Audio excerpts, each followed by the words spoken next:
My softball coach once told me that people will try to make you look bad to make themselves look good. But when this becomes the dynamic for your community, your experience at school, or whatever bubble you live in, you need to find an outlet outside that bubble. I realized this in 6th grade when my bubble started causing me problems that I couldn't escape. COVID lockdown hit the spring of my 5th grade year. We were finally able to go back in the fall of my 6th grade year, but with the caveat that we couldn't change classes. This meant that I was with the same 20 or so people all day long. Math, English, recess, PE, same bubble, non-stop. I like to think of this bubble as mandatory community. A mandatory community is a group of people who you see almost every day and you have an obligation that you can't not do. Kind of like a family. You don't really have a choice of your sister, brother, weird aunt, crazy uncle, or in my case, the community I've grown up around since I was 5. But there was one place where I did find this connection. Dalam video tersebut, pembicara membagikan pengalaman pribadi tentang bagaimana pentingnya mencari jalan keluar dari lingkungan negatif. Dia menyampaikan bahwa kadang orang lain akan mencoba membuat kita terlihat buruk untuk meningkatkan citra mereka sendiri. Ketika ini menjadi hal yang umum di komunitas, sekolah, atau lingkungan tempat kita berada, penting untuk mencari kegiatan atau komunitas lain di luar situ untuk menjaga kesehatan mental kita. Pembicara ini menyadari hal ini ketika dia berada di kelas 6, di mana dia menghadapi tantangan karena terjebak dalam lingkungan yang sama selama lockdown akibat pandemi, yang membuatnya merasa tidak bisa menghindari masalah yang ada. In my case, the community I've grown up around since I was 5. But there was one place where I did find this connection, my travel softball. I love being on the field and behind the plate. I love being a catcher, and I enjoyed spending time with my friends beyond the small bubble of the classroom. Meanwhile, back at school, I was still struggling with connection. I was struggling with being teased by people that I had gone to school with since I was 5, or in some cases longer. They knew I played softball outside the rec league and started using that against me. At times, the jokes weren't just about me. They also include my teammates. Some of my classmates knew that my teammates were other races and started to make unfunny jokes about their races. I felt powerless in this unchanging small bubble. They were attacking who I was, what I loved doing, and who I loved spending this time with. After a while, I was done. I was ready to quit softball.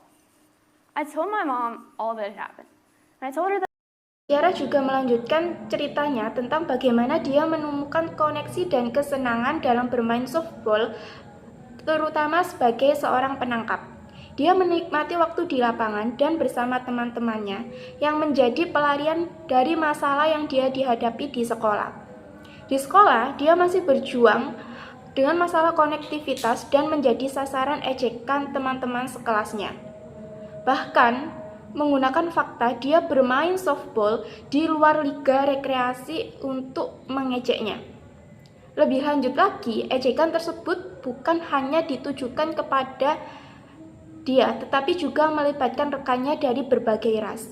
Dengan lelucon yang tidak pantas terkait ras mereka, merasa tidak berdaya dalam situasi yang tidak berubah ini.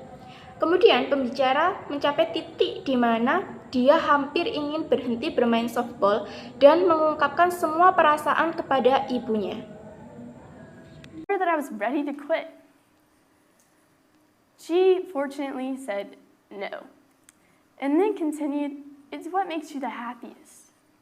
Until I found softball, my mandatory community felt like something I couldn't escape, something I had no choice in. But once I had something to compare my mandatory community to, my chosen community, I realized how embraced I could feel by others. Because I didn't quit softball, I found a community that supported me, celebrated me, and pushed me to be my best self because they saw that person in me. One of my earliest coaches taught me that my teammates will always be there through tough times. One game, we were losing by a lot, like 20 runs. a bunch of the parents were wondering why we wouldn't just forfeit the game. When my coach had a plan in mind, he wanted me and my teammates to realize the value of communicating through tough times and pushing through the long, hard inning. Because we trusted him and each other, we were able to make it through the inning. And it wasn't long until I realized softball had become my support system. And I realized how many positive qualities were set in place in the community. The first thing I noticed was that my community actually wanted. Dalam video tersebut, ibu pembicara menolak permintaan anaknya untuk berhenti bermain softball, mengingatkannya bahwa softball adalah hal yang membuatnya paling bahagia. Kemudian, pembicara menemukan dukungan, perayaan atas dirinya dan dorongan untuk menjadi versi terbaik dari dirinya sendiri karena komunitas itu melihat potensi dalam dirinya. Salah satu pelatih awalnya mengajarkan bahwa rekan satu tim akan selalu ada saat-saat sulit.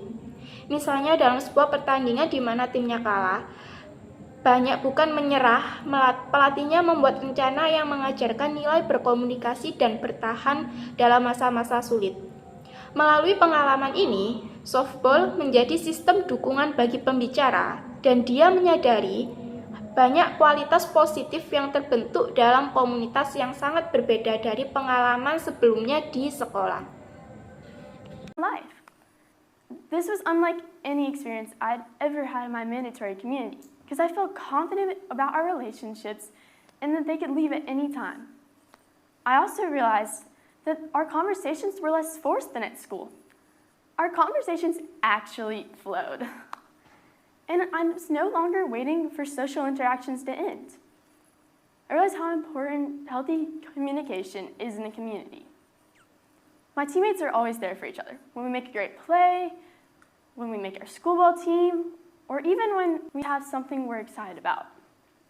However, we're also there when things don't go our way.